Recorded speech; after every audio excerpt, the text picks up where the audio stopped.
I'm Dr. Armin Feldman, and as always, I'm here with my friend, colleague, and partner in Physicians Legal Consultants, Dr. Mike Bummer. Hello, everyone. Dr. Mike Bummer, and we're back again with another episode. Whether you're listening on our audio podcast via, Google Play or the iTunes podcast station, you can also find us on YouTube now if you're watching this video, and you can find us by searching Physicians Helping Attorneys. Just plug that right into your YouTube search bar. And yeah, we're excited to be doing the podcast this way. And we have a different episode today, so we should just jump right in, Armin. What do you say? Yeah, I think that would be great. Awesome. We're going to do questions and answers. We haven't really ever specifically gone through the various questions that we get via email. And oh, by the way, if you have any questions at any point, you can ask us anything by emailing us at comments@physicianshelpingattorneys.com.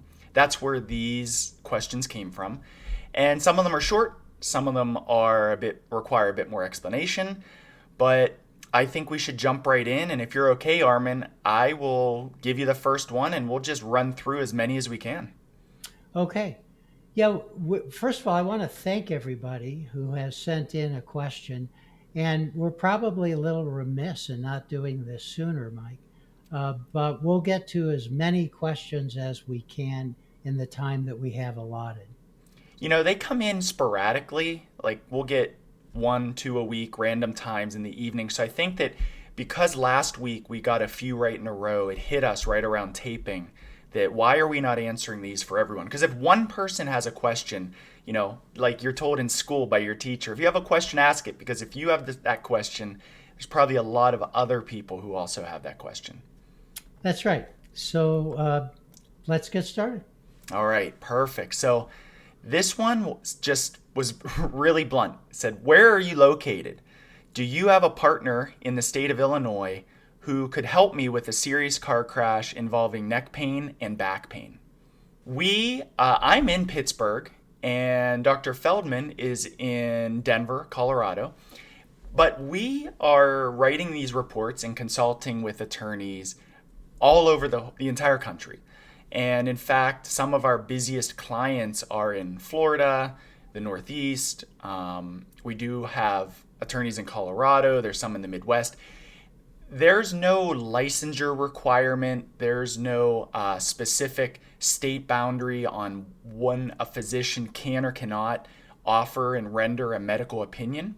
And so our reports really are universal. And we've had to estimate future medical costs in different states and different cities, and we take that into account when we're estimating the costs of that medical care.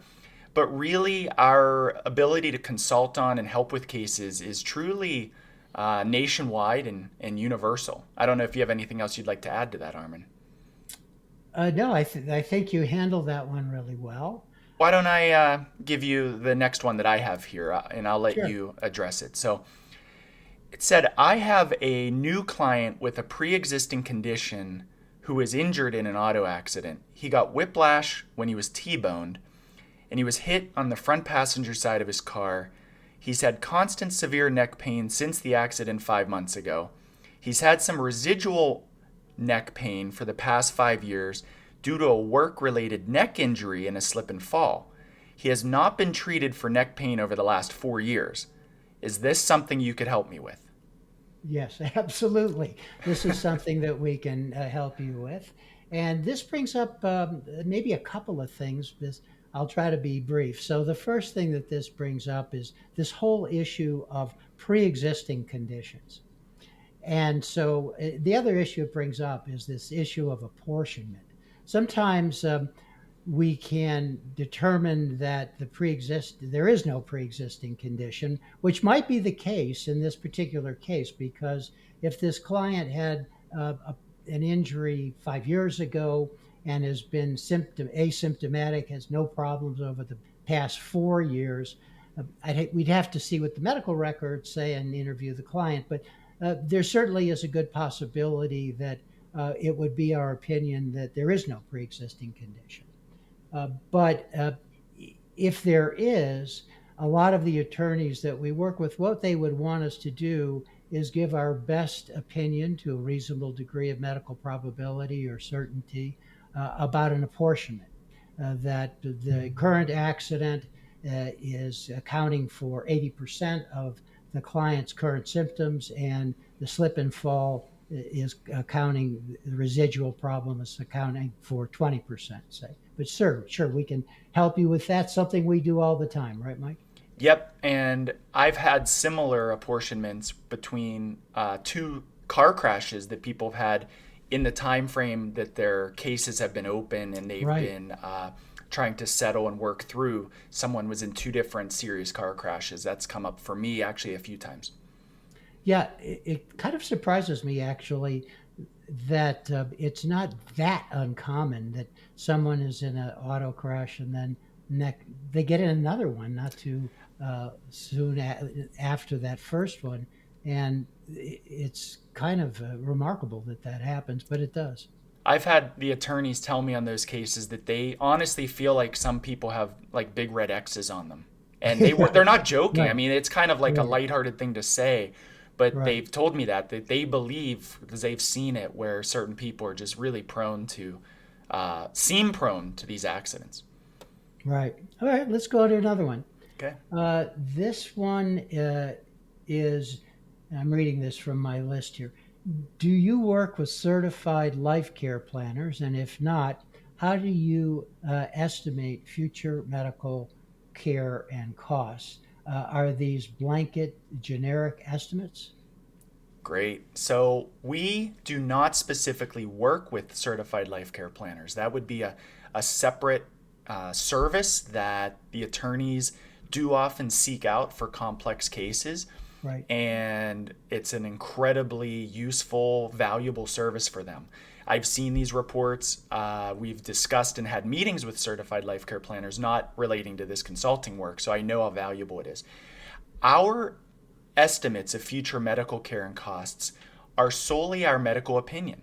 And we do research, whether it be from previous cases where we've seen the cost of care, whether we use the internet or hospital records or billing statements that are put out by various societies for the cost and routine cost of certain surgeries or procedures. For instance, every city in the country has a different estimate for the cost of physical therapy, per se. If you're getting physical therapy in New York City versus Omaha, Nebraska, there's going to be a different cost to that physical therapy. So when we're consulting on cases, we do put that amount of customized effort in to estimating future medical care and costs, and we have a full graph or table, I guess is a better way of putting it, a table that lists what the estimated future care is and what that estimated cost would be within reason. Because we also know that if we give our attorneys some outlandish number that's out of left field, it's really not going to help them to move the case forward or settle favorably. It's actually just going to appear very, maybe even insulting to opposing counsel. So we keep our estimates very realistic. We can explain them. We often include explanations for exactly why each portion of that estimated future care, what its role is, and then in the table we include its cost. Right. So something else I'd say about that, Mike, is, and I think our attorney listeners know this, but certified life care plans can be extremely useful to a case. And I've seen my attorney clients use these typically in catastrophic cases. But for a routine, what I like to call a bread and butter case, the cost of having a certified life care planner probably doesn't make sense. And we can render these opinions for the attorneys in our reports, obviously with a lot less cost, and we do it to a reasonable degree of medical probability. And experience over the last 17 years certainly has proven out that our doing this for the case is a valid way to make these determinations for the purpose of a settlement. We've even had attorneys reach out to us just for this service. And that's maybe a good example of how flexible these services can be is I've had an attorney that had already created the whole settlement offer. They just needed a reliable estimate of future medical care and costs, and we were able to tailor that for them, which I think is, again, a good explanation of one of the 17 different services that you've come up with that's listed on our website that we offer to these attorneys. Yep. Let's go on. Let's Okay. let's All do right. another one. So this is for you, Armin. Okay. I have a 31-year-old client who was injured in an auto accident who had multiple injuries, including but not limited to a ruptured lumbar disc, a fractured hip, and depression. My client was hospitalized for surgery to repair a fracture at the head of her femur due to a traumatic hip dislocation on impact. She got MRSA, which is often called MRSA, while hospitalized. Is the MRSA due to her traumatic injuries? Yeah. Wow. Good question. Okay. And I think I may have briefly talked about a case that I had not too long ago where a woman had multiple traumatic injuries when she was smacked while up in the mountains. And I actually did a lot of research about this. And the bottom line, what I told the attorney, and this would be the same in this case, is that the traumatic injuries, having traumatic injuries in and of themselves, isn't going to, in my case, did it cause sepsis?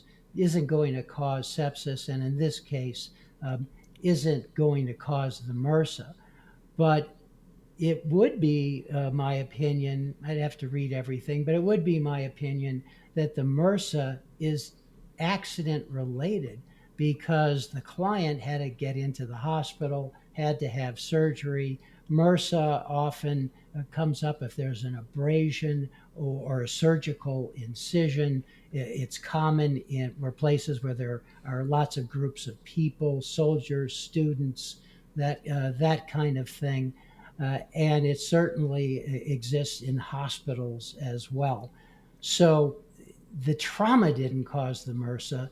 I think the client most likely got the MRSA because they had a surgical incision and were unfortunate enough to get the MRSA secondary to that incision being made.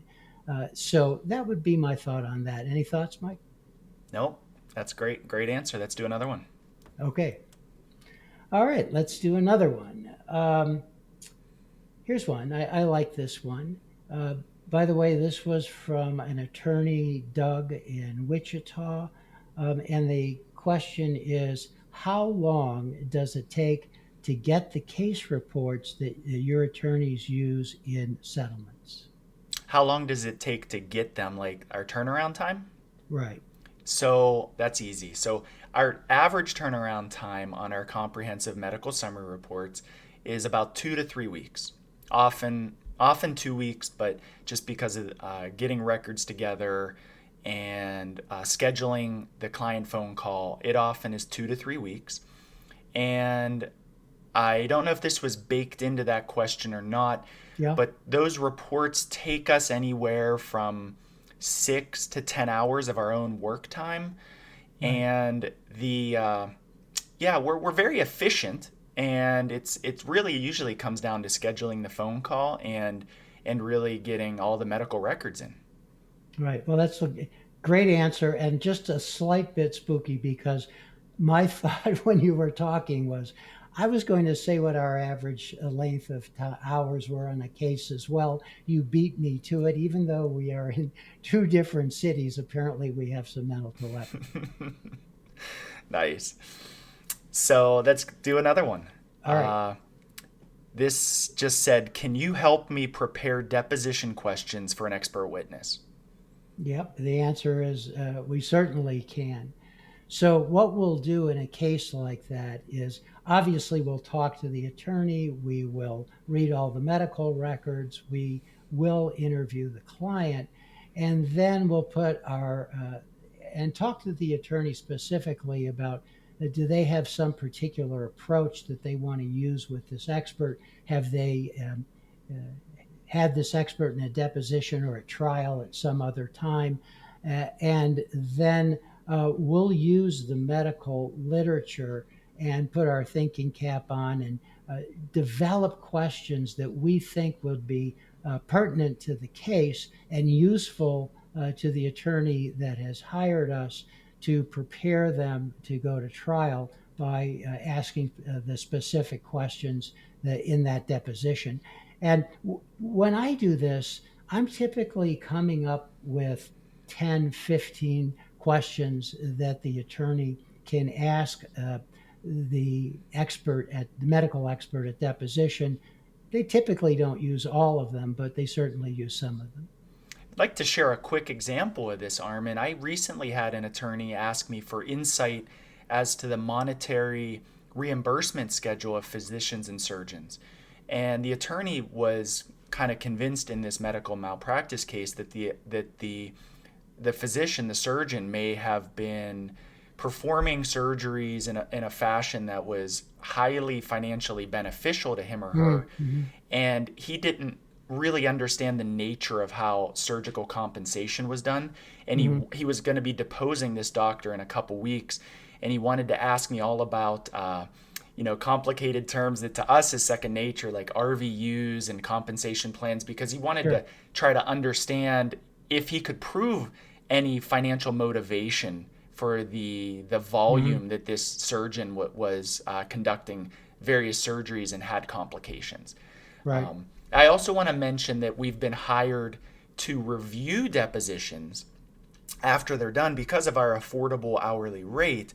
Unlike medical experts, most medical experts, we're able to quickly and affordably go through an entire deposition and help our attorneys really navigate some of the more difficult topics, medical lingo, questions that they should ask maybe in the next deposition, or things that smell a little funny, So that comes up too. Yeah, I'm glad you brought that up. Go for it. Let's see. Is it my turn to ask a question? Yeah. Okay. This is from a physician listener.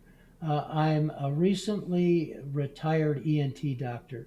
Can any physician do this work, or is it for certain specialties only? Any physician can do this work. Armin, I'll kick this to you kind of quickly since you are the pioneer of this forensic medicine field of medical legal consulting. But yeah, any physician with our medical knowledge training, which is medical school, residency, all of us have worked in an ER at some point in our careers. We've managed patients. We're medically very astute to various conditions. It's really learning and putting that medical knowledge, that broad medical knowledge, into a legal box, a container, and understanding how to best serve our attorneys. And that training is something that Armin's conferences and his guidance and mentorship has allowed people to expedite. I mean, any physician could do this on their own, but because I have a feeling Armin's not going to really toot his own horn too loudly whenever I pass it over. I just want to echo that, with his guidance, learning the medical or the legal lingo, where we fit in, how we can best be valuable and fit into the legal process has really been the key. And any physician, whether actively practicing, retired, extremely valuable knowledge that we have to offer to PI, workers' comp, and med mal attorneys. Yeah, let me just jump in. So as everybody knows by now, I have a training program. I also have a 1-year coaching program, my training program, that's on the how do you start up and successfully run your business. It's on the medicine that you need to know, and it's a year of coaching with me. You are not in this alone. But what I would say in answer to the question is, I don't think I've trained someone from every specialty, but I have trained physicians from just about every specialty. And you can get trained and learn how to do this kind of medical legal consulting. And because we are working on those approximately 8 or 9 out of 10 cases that are negotiated and settled, we're helping the attorney with the negotiation process. Any physician in any specialty can learn to do this. Now, obviously, if the case is going to trial, the attorney will need medical experts in every area of injury. But this training is all about the pretrial, pre-litigation phase of the case. Before we do our next question, Armin, I should mention if you have any questions as we talk about this, email us at comments@physicianshelpingattorneys.com or find us on LinkedIn and just send us a connection request and send us a message there. We're both more than happy to answer your questions or interact, whether you are a listener as a physician, as an attorney, or whatever Right. your role is. So are you up for another question, Armin?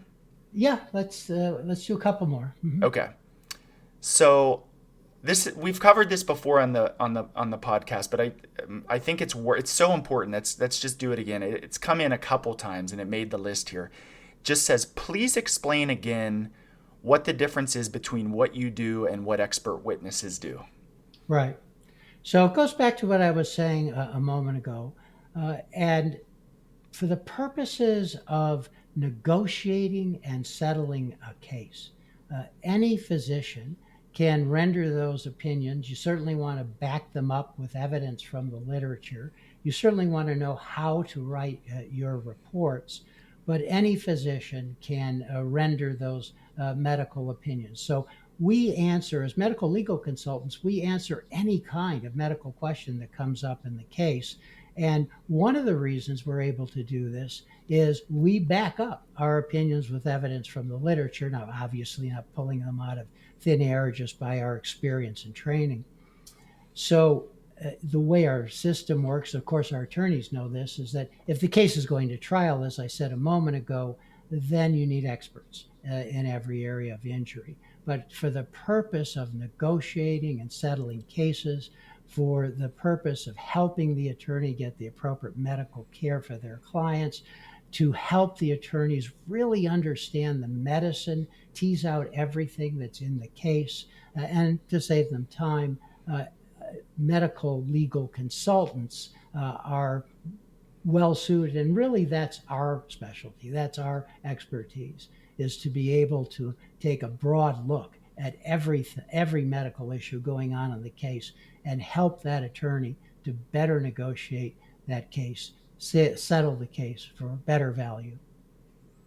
I'll also just add, I don't think it's too much to say, we're also generally more collaborative in nature on these cases, working directly with our PI attorneys and our med-mal attorneys. And also, we're typically much more affordable and usually have a quicker turnaround time. Right. Is what it is. This is exactly what we do. Exactly. Yeah. So I know we have a couple of Shorty questions. Okay. Should we throw one of those in? Yeah, go ahead. Give me one. Okay. Let's see. Do you have orthopedic surgeons that work for you? My case involves multiple rotator cuff surgeries after an auto accident, and I need to provide support for the necessity of the medical care that my client received. I remember when this one came in. So we don't specifically have like this arsenal of experts that we pull in specifically for every nuanced opinion on these comprehensive medical summaries.